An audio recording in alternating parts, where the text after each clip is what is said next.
You're listening to the Outfitter Pros Podcast, the show for outdoor enthusiasts by outdoor enthusiasts.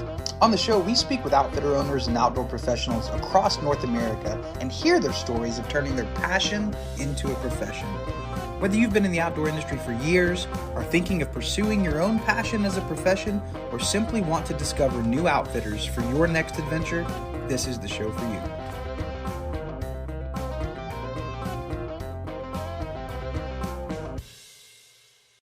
Today on the Outfitter Pros podcast, I'm excited to share my conversation with Dalton Romanowski. Dalton is a fly fishing guide from Central Oregon. He's currently working with Deep Canyon Outfitters, and he's explored some of the wild rivers in Idaho and Wyoming with world-class anglers as a guide as well. But really, he just knows the Pacific Northwest like the back of his hand, and he loves sharing his wisdom with newcomers and with fellow guides.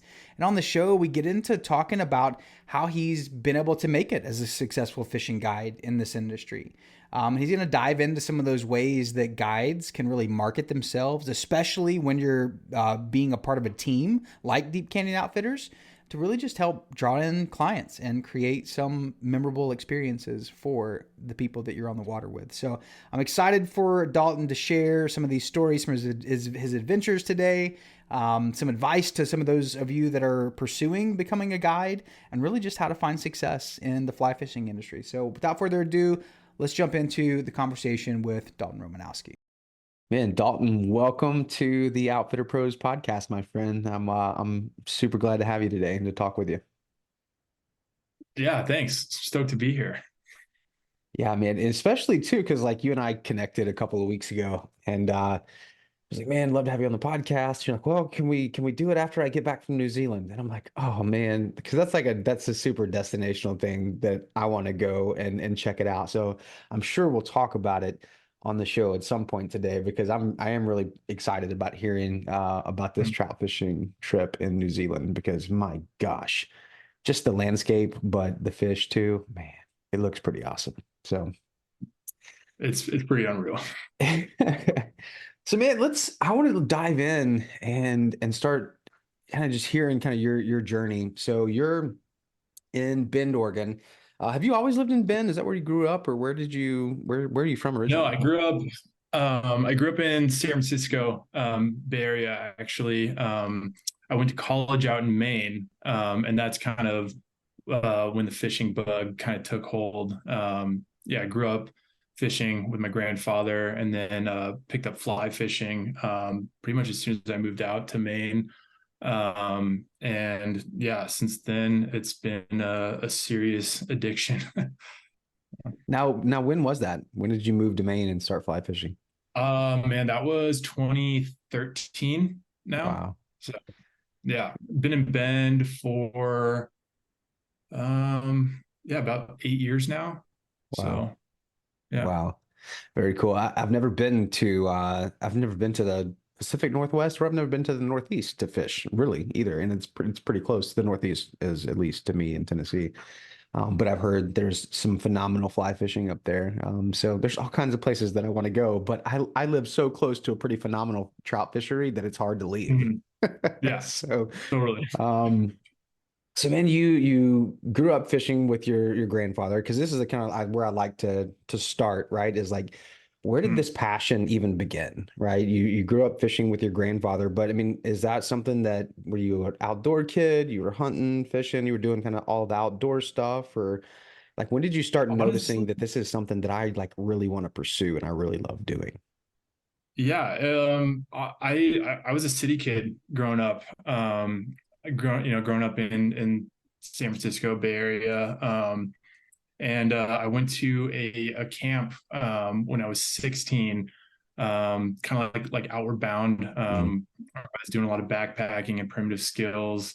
And then I took a NOLS course. I don't know if you're familiar with NOLS. Oh, yeah. They're pretty awesome. And yeah, since then, I just kind of threw myself into the outdoors and outdoor activities. Fast forward a little bit, moved to Maine. There's a pretty awesome fly fishing culture out there. Really, really cool community out in southern Maine. and just some buddies I met in college were big fly fishermen, and they took me along, and then started becoming the case where I'd skip class and be out on the river fishing or out on the beach looking for stripers, and yeah, rest is history. Man, that's cool. I actually one of the first episodes I did of this show, we had this I had this guest on, Alice Androniak. Yeah, a Maine guide was her business that she had. And she was like, as I started talking to her, she played like a huge role in like shaping the curriculum for like Maine outdoor guides to get like certified and all. And I was like, holy cow. And she was like this sweet lady that is just super humble. And it was just like you're kind of a big deal. Holy cow, you wrote the curriculum for guides to get like licensed and stuff. And she's like, well, yeah. Wow, that's phenomenal. So, I mean, it sounds like there's, Maine is a pretty, I think so I'm from the South, right? So there's, there's a connotation that everybody in the South is just like a redneck if you like to hunt or fish. But I think there's rednecks wherever you go, right? There's all kinds of breeds of rednecks. So, Totally. yeah. But so you mean you're in Maine. Did you do Knowles before you went to Maine or after? Yeah, like literally right Right before, before. Okay. like the summer right before I started my freshman year of college. Wow. And So, now what did you go to college for? elementary education. Okay. So, yeah, I'm actually a school teacher in the off season. So, Wow. Well, that's the perfect schedule to work for the guide season too, right? It's like you, I know, right? It's like I got a real career to kind of support my fun job. right? Right. And I don't think you're alone in that. I think there's a lot of other people, but especially where fishing is seasonal. Like here in the Mhm, South, we can fish year round, but the fishing, the clientele like really aren't fishing in December, January, February, just not there to provide a really sustainable income, I think. mhm, Um, but to be able to have that kind of your side gig or your main gig to mhm. support your side gig or your side gig to support your main Yeah. gig, however you want to phrase that. Man, that's really cool. So elementary school kids, like, Mhm, man, you're a brave soul. I worked with kids. Actually, elementary is not so bad. Middle school is what I would prefer to skip. Like high school, mhm, elementary, that's a good spot. But man, middle school kids are so weird. And I say that because I have a sixth grader right now, and mhm, he's just awful. But so at your with your what you have going on with your guide job, so you work for an outfitter called Deep Canyon Outfitters mhm. out of Yep. Bend. Now, how did you get linked up with those guys? Yeah. So when I first moved here, I just started walking to the fly shops like anyone would do who wants to kind of get the lay of the land. And I met the owner of the shop, who's a dear friend of mine, Ty, to this day, a good friend and boss. But yeah, and just started hanging around the shop and um, learning what I could, and one thing led to another, and yeah, he offered me a job, and I took it. And yeah, but a little bit after that, I said goodbye shortly after, and I started guiding out in Eastern Idaho. So yeah, I was there for a few years, and that's really where my career kind of took off as a guide. Was guiding in Victor Driggs Jackson area. So Wow. And at that point, so you'd started fly fishing, you said in like 2013, is that what you said? mhm, yeah. So when was this? When did you walk into with to the fly shop out there with Ty and start kind of that relationship Yeah, that with was them? 2016 was when I met Ty and became close with him. And then after a couple years, that's when I started working for Deep Canyon. And then I left in 2019 to go out to Idaho Wow. and work for cast anglers out there. So like you start fly fishing in 2013. You Mhm. meet this guy Ty with Deep Canyon Outfitters, and like a few years later, like he offers you a job. So like you'd only been fly fishing really for 4 or 5 years before you're now Yeah. like working your way into the industry. Right. Talk to me about that. Like how Mhm. did you like I mean, do you, I probably didn't feel prepared for that, but like, do you feel like that was good timing for you? Do you wish that you had maybe had more skills before you jumped in? Or like, what was that experience like? Because a lot of the people listening to the show right now Mhm. are like wanting to take that step. They've not done it yet, but Right. they want to take that step. So like, Mhm. man, what was that experience like for you with being kind of a rookie, and new to fly fishing altogether within 4 to 5 years? Yeah. It was really daunting. I would say just getting out and fishing as much as you can, learning learning about bugs, learning about how fish behave, putting reps in. I will say I didn't do it alone. I was like a sponge in those early years, and I took in everything I could from uh, anglers who were a hell of a lot more skilled than I was. I also went to guide school as well. So after I started getting a little bit comfortable on the water, knowing what what bugs hatch when and where, and how to fish different types of water. Yeah. It was kind of something that that I just kind of knew, like I got this. I know what I'm doing, and I think I feel comfortable enough to teach people how to do this as well. I think that's pretty common too, actually, for younger people. A lot of younger people are getting into fly fishing, around college age. Yeah.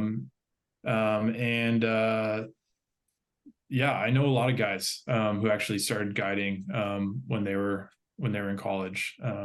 So it definitely wasn't the trend, back in the day, but I think that's kind of where the industry is heading now, with younger people who are kind of making their name Yeah. in the industry.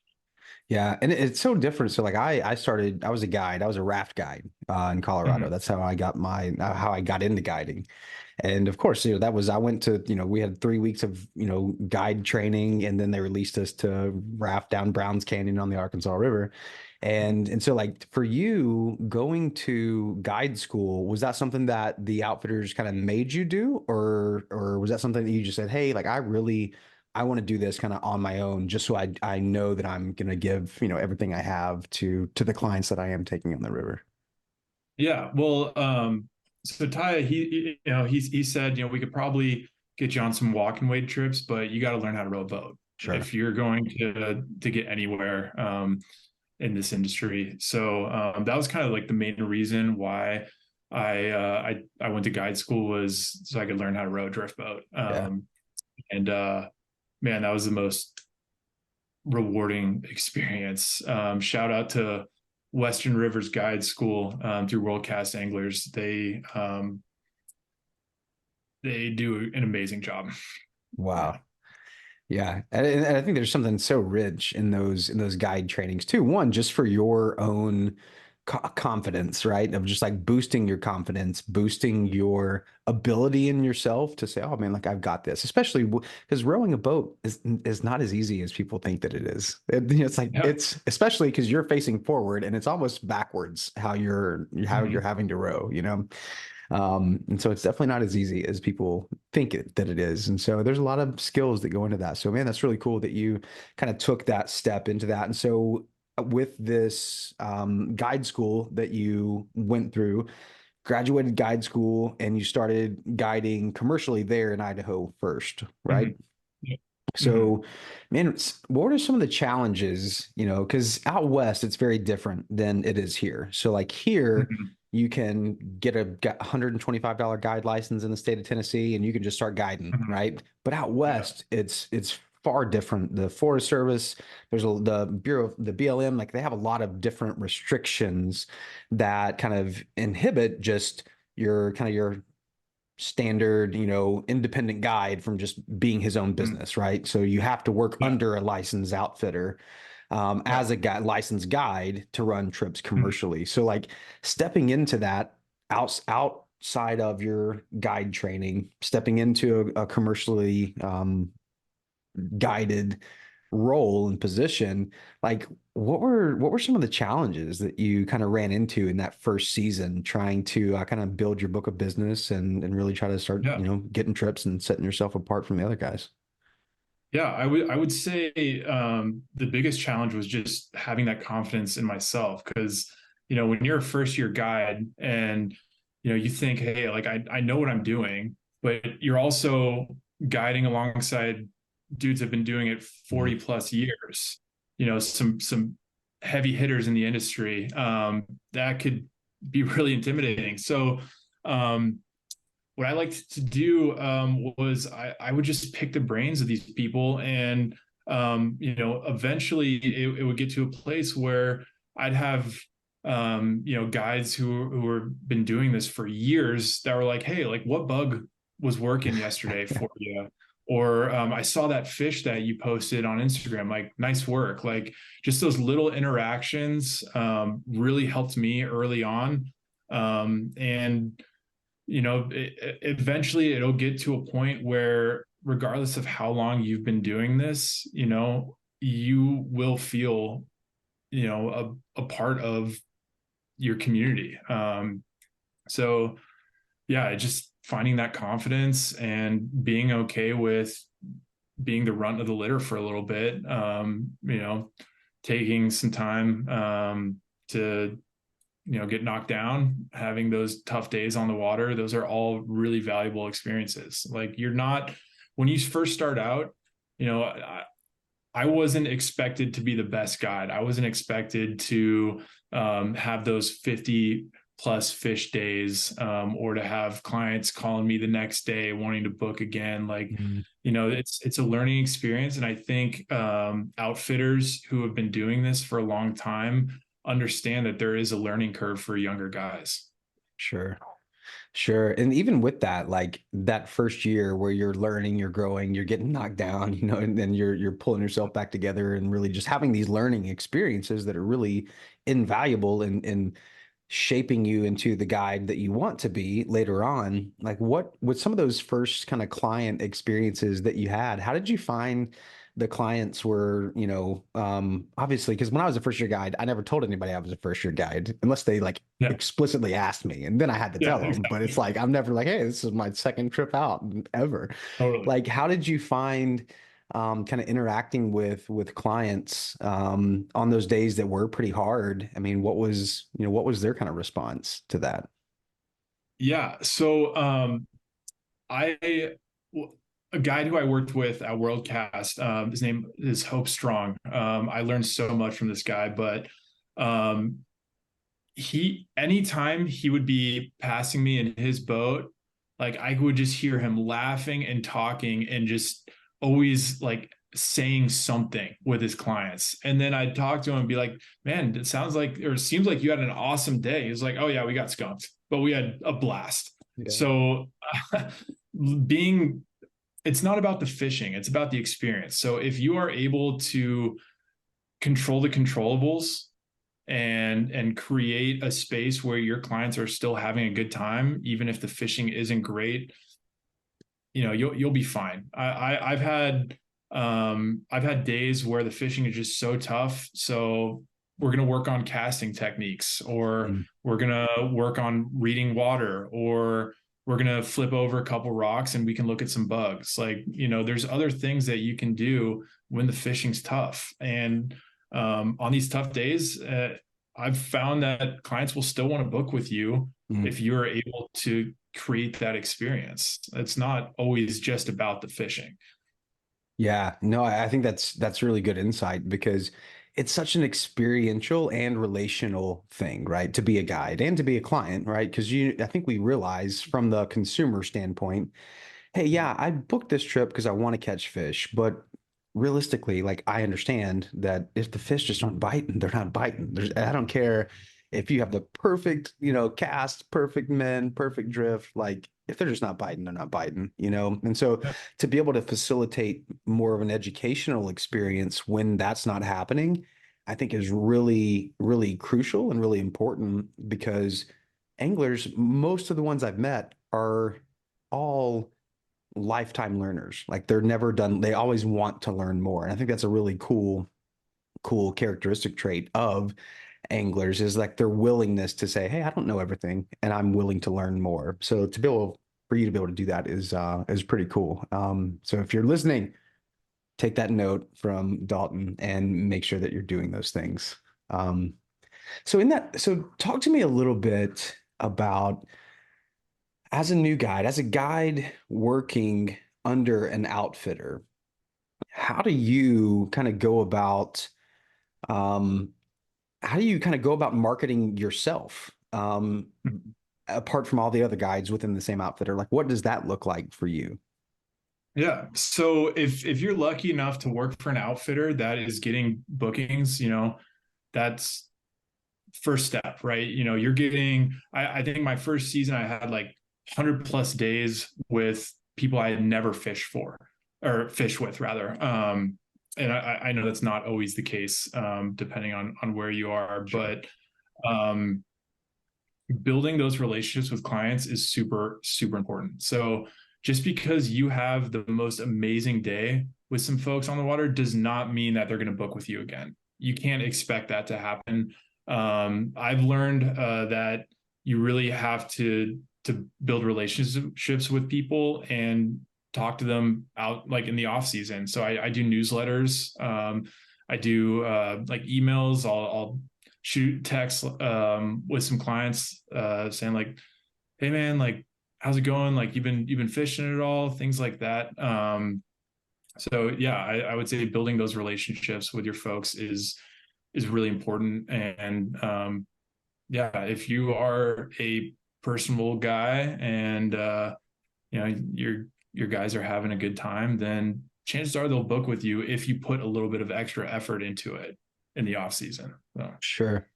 Sure. So, I mean, when I think about, businesses, outfitters that are responsible for kind of being the route that trip bookings come in for their Mhm. guides, they're putting money into marketing, they're doing ads, they're doing SEO, they're doing all of these things that are Mhm. trying to bring those trips in.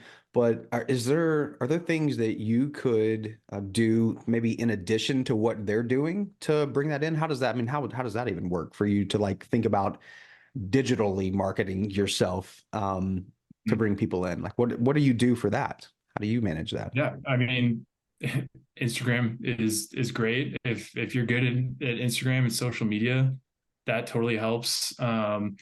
Also, when your outfitter is and they're posting photos or you're sending photos to whoever is running the social media, to be like, hey, like we got this awesome fish. Can you tag me in this when you post it? Like Yeah. that goes a long way too.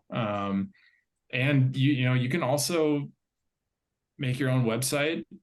You can do, even if you're working for an outfitter, there's absolutely no reason why you couldn't, you know, make your own website, market yourself as a guide, and Yeah. just have to handle the bookings. So, Yeah. That's interesting. To think that a guide for an outfitter would have their own website versus just being, mhm. on the website of the outfitter, right? And having their Yeah. guide profile there.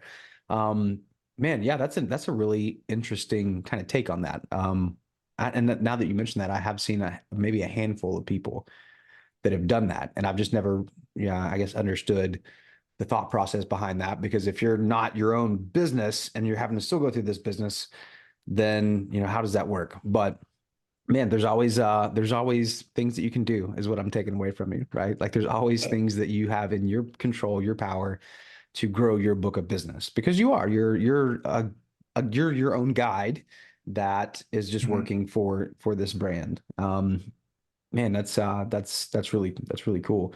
So as you think about your first couple of years guiding commercially and kind of having these clients, building those relationships, you're talking about really just like caring for those relationships and nurturing those relationships so that they book with you again.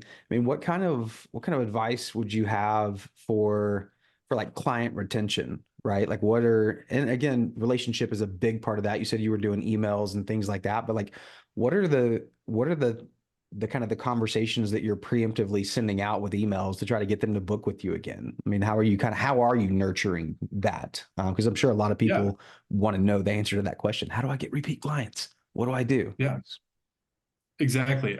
So at the end of the season, I would say like around September, October, I'll just my first one is like, hey, a super memorable season with everyone. From those big fish days to getting skunked and learning a thing or two. Like I've had a great time with you guys. And yeah, then just saying like what you're doing in the off season. If you're hosting trips, like, hey, like I got this trip to Christmas Island that I'm going to be hosting. Like if you want some information about that, let me know. Wow. Or hey, like big bug season's right around the corner. We have in Oregon, we have our salmon fly hatch. That's kind of like our prolific hatch. So say like, you know, lock in those dates for next year for salmon fly. Yeah, something like that is great. That's what I like to do. And then I'll do another check-in kind of like December, January. And honestly, it can be pretty much the same thing. Like it doesn't really matter, I don't think, as long as you're showing your clients that you're putting in the effort Mm. to want to get out there with them. I think that's appreciated. And I've been told that clients really like that. I've had folks that I've been fishing with for years, and they say that they've had guides that they've had their personal best brown trout with, or just insane numbers, like guys who know a lot, but they won't book with them again because they're not reaching out to them. They're not putting in any effort to building that relationship with them. Yeah. So I mean, how do you manage that? Like, especially as you start doing this year after year after year, and you start building up, you said your first year out, you had 100, days on the water. So if Mhm. you continue that and you start building up, 500, 600, 700, 800, 1,000 emails that you have over the last decade, how are Mhm. you managing, like, really personally caring for each and every one of those to get them to book a trip with you? So what I do is I just do the year before. I'm Oh, gotcha. lucky. Yeah. So I'm lucky where I have people that I've been fishing with for years. So those are people that are getting those emails. Yeah. Yeah, you're right. It would be a lot of people. So I would say just saving phone numbers, saving emails from the previous season. And eventually you'd be surprised. You're going to be having people that have you've been reaching out to for years. So it works out. So Yeah. Yeah, I mean that's I think too, as we when we start businesses, right, to be outside, or we're stepping into a job where we're going to be spending our time outside on the water chasing, after our passion, typically what I found is that most guides don't have actually I would say that they probably have like an aversion to technology. Right. Like they just don't like using technology. yeah. Because hey, I didn't start, being a guide to spend more time on a computer and having to worry about all this stuff. But now are you doing anything like, are you leaning into technology outside of Instagram or anything like that to kind of aid you in your role as a guide? Or like what does that look like for you? Yeah, so I'm building a website right now. Sweet. So yeah, that's been something I've been putting a lot of time into this off season.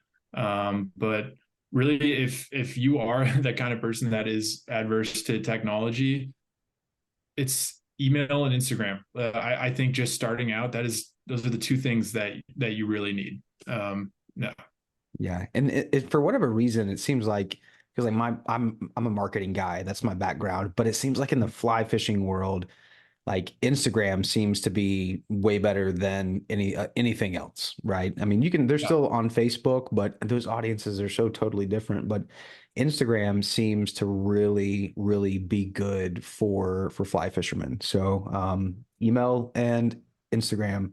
You heard it from Dalton Romanowski. Lean into it, especially if you don't like technology. It's not so bad. It's not so bad. You just got to do yeah. it, right? If you want to grow, you got to do it. So now, how long have you been doing this, Dalton? How long have you been professionally guiding? Oh man, 5, 6 years now. Okay. So, yeah. So we talked about when you first kind of started into this, like you had this passion for fishing. What really made you want to kind of pursue this as being your profession? Like, why did you choose to say, man, I really want to be a guide? But you're also an elementary school teacher, but like, why did you want to be a guide? Why have you leaned into this so much? I guess I just have an addictive personality. I love I love fly fishing. I think about it when I fall asleep. I am doing something fishing related every single day. Just having that tenacity for the sport is has been what's really propelled me into wanting to do this long term. And Yeah, it's fun. I like working outside. I like working with people. A lot of people, I get asked like, when you're guiding, like, is it frustrating or does it make you want to fish? Or do you wish that, you could be doing this on your own? And for me, guiding is just as fulfilling as fishing on my own because I'm telling someone exactly what to do, exactly how I would do it. I'm Right. using the flies that I would use. I'm, telling people to cast where I would cast. And of course, it doesn't always, you know, go perfectly, but more or less, I'm kind of telling people to do what I would do. And when people catch a fish, it's like it's my fish. That's how I look at it. So yeah.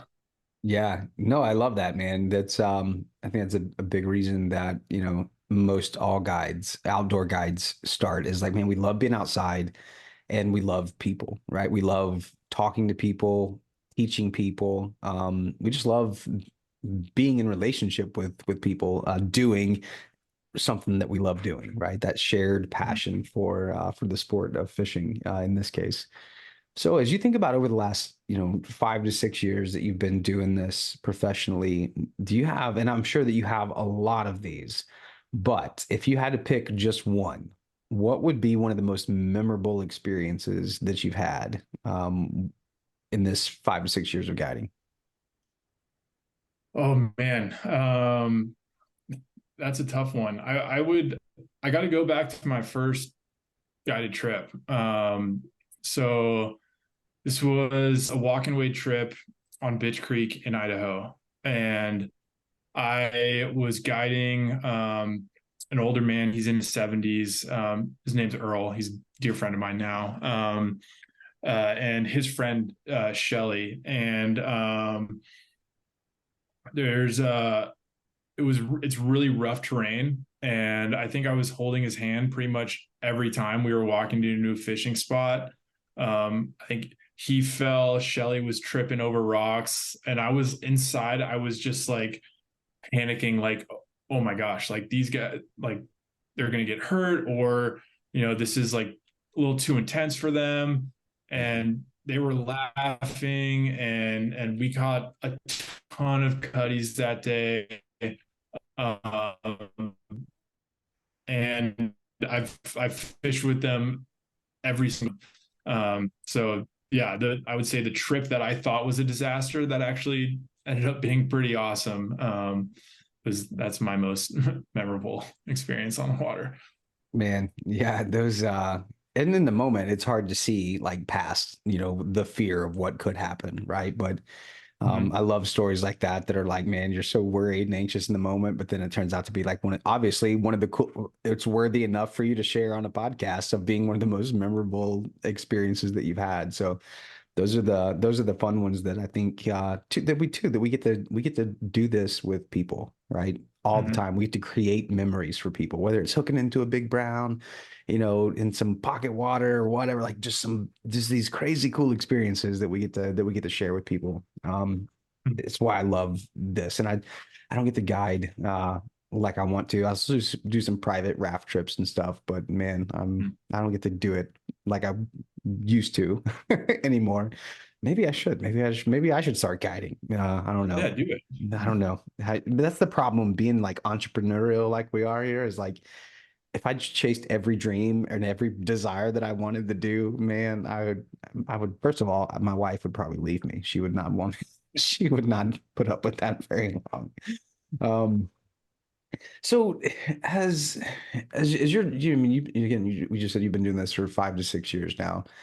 And as you look into the future, I mean, like, is this something you're going to do until the day that you die? Like, I mean, like, what is that? What does the future hold for Dalton Romanowski when it comes to being a professional fishing guide, and how can you really keep and maintain kind of longevity in this industry? Mm-hmm. Yeah, I'm a career guide. I the guides that I learned from are also career guides. Mhm. So I learned a lot about longevity in this industry.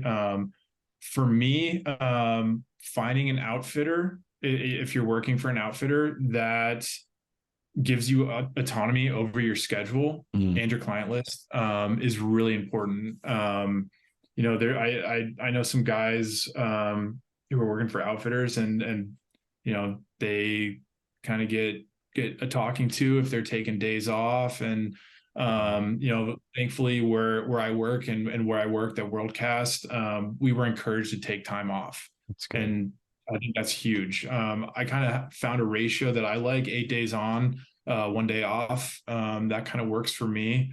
And yeah, that's taking time off is really important.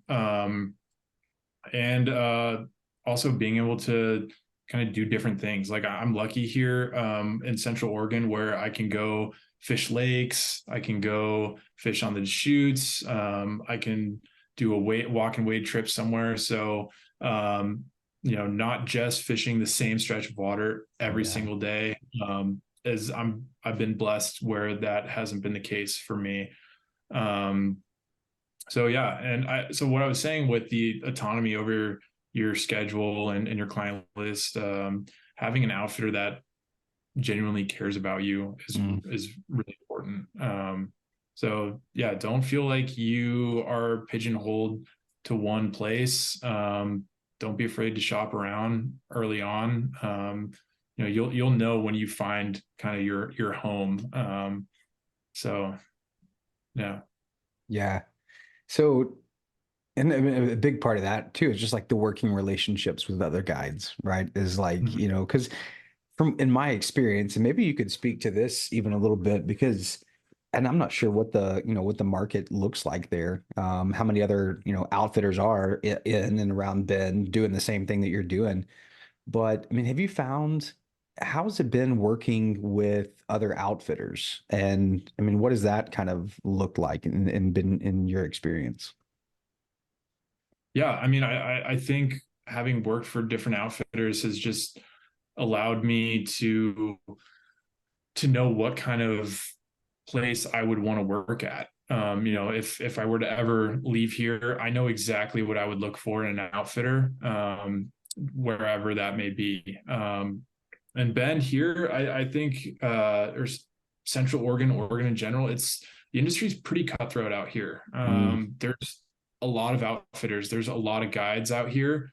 Um, and I also know a lot of unhappy guides, and I mm, know people who are in and they guide for a season or two, and they're out.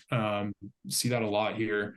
So I'm lucky that I work for a pretty awesome place. We got a really good crew, um, and yeah, there's no animosity between the guides, which is really nice. So yeah. um, I've found that there's some places where guides are kind of working against each other, or not kind of keeping spots secret, or certain flies secret, or things like that. And I mean, that's just crap to me. I mean, Yeah. if it's not, you don't want to work with people who are gonna try to compete with you in that way. So Right. And that was you said it. I wanted to try to be more eloquent when I said it, but you was like, man, this is kind of cutthroat out here. Like, because I've seen that in even here in this market. Like, there's several guides that are willing to work together, and they because here, if you're an independent guide, you're your own outfitter. Like there's some that work for lodges and outfitters, but Right. everyone here, for the most part, seems to, man, they seem to have some really good, etiquette, good river etiquette, and work together and share, what's working, what's not working. And I think I liken it to, when you look at a market, right, and the different service providers in a market. Let's just take the restaurant industry, and I talk about this all the time. But you've got McDonald's, you got Burger King, you've got Hardee's, which I think out west might be Carl's Jr.'s, or whatever. I mean, you got all these different chains, but because you can still serve people that love hamburgers, but some people are going to Mhm. like Hardee's more than they like McDonald's or more than they like Burger King. And so like I think there's enough room for everybody. And so it doesn't make sense, I think, to be cutthroat like that because in my experience, when a community can like work together, a community can grow together, right? And so that's Mhm. what ultimately all of us want is for our communities to grow, to thrive, and to share what we love with people, that are coming into this maybe for the first time or the 100th time, to just Mhm. share a small piece of our passion with people. So yeah, it's interesting. I think, and I guess every industry has that, right? There's always going to be animosity in some circles. But man, if we can just work together, it'll be a better place. Yeah, exactly. So as we think about people that are listening to this right now, again, I think there's people that are like you that have been guiding for years. They've been running a business, an outfitter business for years, and they're listening to your story right now, and they're like, "Man, I remember that," or "Man, I learned something today that was new. That's cool that they can take and apply." There's people that are listening right now that, man, they're just looking for now somebody in Bend that they can go fly fishing with, right? And they're like, man, I'm gonna go with Dalton. He seems like a cool dude. Um, but the third person, and this is who I'm most passionate about, it's the person who has this passion, be it for fly fishing, rafting, hiking, mountaineering, whatever it is. And they want to turn this into their profession, but maybe it's fear that's holding them back. Maybe it's lack of resources, whatever it is. What would you say to that person to encourage them to take that leap of faith and kind of run with this passion and try to turn it into a profession? Yeah. Well, one thing that we hear a lot in the industry or business in general is like what sets you apart Mm-hmm. from other guides or other outfitters. Like how are you different? And honestly, I as important as that is, you may not know what makes you stand out yet. You Mm-hmm. may not know how you are different or if you're quote unquote better than the rest. But I don't really think that matters because what makes you different is that you are a different person than whoever is also doing this alongside you. So being able to build those relationships, and even if you are not so different, if you provide the same exact service that one other outfitter does, having confidence in your skills to build relationships with people, I think, is what is going to set you apart. Yeah, simple as that. Yeah, that's really good. And because there's so much that a lack of confidence can do to someone's, to their kind of their outlook, right, on life or their career or whatever that is. And I talked about this with Brett Blumendahl a couple weeks ago. That imposter syndrome feeling, Oh yeah. right? Especially as you're first starting out, or it's like, man, I feel like such an imposter. I'm out here trying to be a fly fishing guide, and I don't know anything. It's my first year. Man, did you experience that? Did you kind of experience that your first year of just like, Oh yeah. and how did you get through that? How did you kind of walk through telling yourself that no, you're not an imposter, man. Like you're doing what you're supposed to be doing. Yeah. I would say taking, I mean, I hate that it's as simple as just finding the positive things in your day-to-day life. There's always going to be positive and negatives, and If you have a bad day, and if you didn't catch a lot of fish, or you had a difficult client, but there was this one moment during the day where they had one eat that was just, this fish just blew up, and we missed the hook set, but that client was still super stoked that that happened. They got to see that fish. Finding those little moments, those little positive moments, that goes a long way. And there's sorry, I'm stumbling on my words. Also, like, when I would have my boss be like, first year, like, hey, like, your guys came back and they said they had a blast with you. Like, that means a lot to a new guy. Like, just getting that validation, and you're not always gonna get that validation. Sure.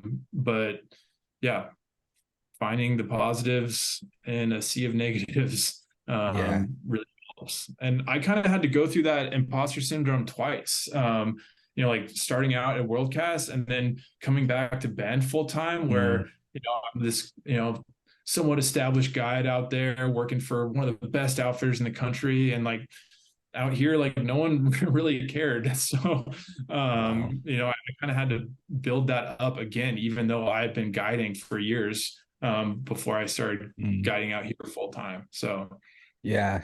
You said that you hated that it's as simple as just like finding the positive in things. And man, I've experienced this even recently in the last couple of weeks of just kind of, when you're not finding those positive things, the negative can be super overwhelming and debilitating to the point of just like anxiety and depression and all of this crazy stuff. But being able to, and I think for me, it just comes down to, man, how do I practice gratitude? So like finding those positive things, but like being thankful, truly just like having gratitude for that. Like, man, yeah, that was really cool. Like, I'm thankful that we missed the hook set, but we got to see that fish. Like, I'm thankful that I got to spend time with these people. And as you can like practice gratitude, all of a sudden it just becomes, kind of a second nature to you to just be more thankful and grateful. And all of a sudden those heavy things don't weigh you down nearly as much. So, man, that's and I think there's something too that you said earlier that was like, man, take days off, like rest. Like, you don't need to work all the time. That's actually something that this society that we live in today that tells us, they're all about like hustle culture. Like, I don't think hustle culture is actually that good of a thing. You should hustle when you need to, but you need to rest. Because if you don't care for yourself, then it's going to be really hard to care for your clients when you're out there in the water with them. So, 100%. At the end of the season, like, if you've got a 60 plus day stretch with no time off, you're just doing a disservice to your clients at that point. yeah. And they notice it 100%. Yeah. Yeah. And so for you, man, you just got to kind of have a little season, a little period of rest here in the last couple of weeks too. You just got back from New Zealand, man. Tell us about this New Zealand trip. Like, did you go out there with like, was it a personal trip? Was it a guided trip that you were doing some guiding on too? Like, how did you make it to New Zealand? Yeah. So my partner and I went, we did 3 days of guided fishing. And then of course we did some sightseeing and DIY after that. But honestly, I've fished in Iceland, I've fished in Mexico, Belize. I would say this was the best fishing experience I've had. Wow. Yeah, I mean, the freshwater stuff, that kind of interests me a little bit more than pursuing the salt stuff. Sure. But man, it was the most technical fishing I've ever done. It was also the most rewarding. Yeah, like stalking fish. It felt like saltwater fly fishing. Like we were like, it was all sight fishing, stalking fish, making perfect presentations, and spooking a lot of fish too. But South Island, New Zealand, is so unbelievable. There's so many awesome fish there. Man. And that's yeah. So for those of you that are listening or watching this on YouTube, go check out his Instagram.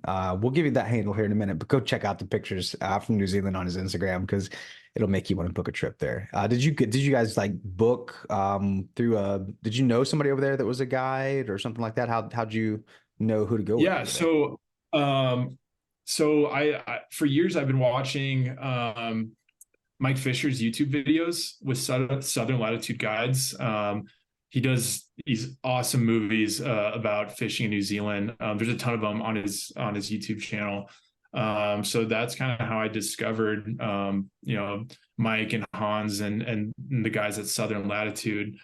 So yeah, just through YouTube, and then I booked a trip through them. Hans Kruer was my guide. He is unbelievable. Like I am really impressed with this guy. I learned a lot, just Wow. watching he guides. So yeah. Man, that's cool. I was on the phone with Devin Olson a couple weeks ago, and he was going out there at the same time. So, and the fly fishing community is such a small community too. So, Mhm. but New Zealand's like, there's probably a big place, and you're probably not gonna run into each other on that trip. But I was like, they're going at like the same time. I wonder if they know each other. But did you go with Devin Olson? No. No, I Okay, don't. well, then that answers my question. But man, such a cool thing. So, man, for people that want to connect with you, want to learn more about what you got going on, man, can you give us your website yet? Or is that something that you want to save? Not yet. Okay, Still, okay. yeah, still working it out. But yeah, feel free to check me out on Instagram. Romo Fly Fishing is my handle. So yeah, I'm frequently updating it with what I've got going on and what's going on in the future in terms of guide trips. So yeah. All right, man. So we'll put that in the show notes. And once you do get your website live, man, let me know and I'll update this podcast episode with your website. So if you're seeing this and there's not a website on there yet, his website's not finished, but just keep checking back on this episode and you'll see it when it's live. But you can check them out too on Deep Canyon Outfitters. You can go to their website, I guess, and they can find you somewhere on there, possibly. Yep. Mhm. Now, can you request a book directly with you through their website too? Oh yeah, yeah, Sweet, 100%. sweet. Or just shoot me a DM, or you can email me too at romoflyfishing@gmail.com. So yeah, let's make it happen. Yeah, very cool, man. Well, yeah, all those ways to connect with Dalton will be in the show notes today. Dalton, man, thank you so much for your time today, man. I think you gave us a wealth of knowledge, and just super excited to kind of just see and follow you as your career continues to grow. And man, maybe I'll make it out to Bend. I lived in Colorado, and I've never been west of Colorado. So maybe one of these days I'll come fish with you Oh yeah, out in come Bend. through. Man, hey, I appreciate it, and yeah, looking forward to following you along on your journey, my friend. Yeah, thanks, Paul. Appreciate it. Yeah. If you enjoyed today's episode of the Outfitter Pros podcast, do us a favor, subscribe on whatever platform you're listening, Spotify, Apple Podcast, Google, wherever you get your podcast, subscribe. And the second thing you can do is leave us a review.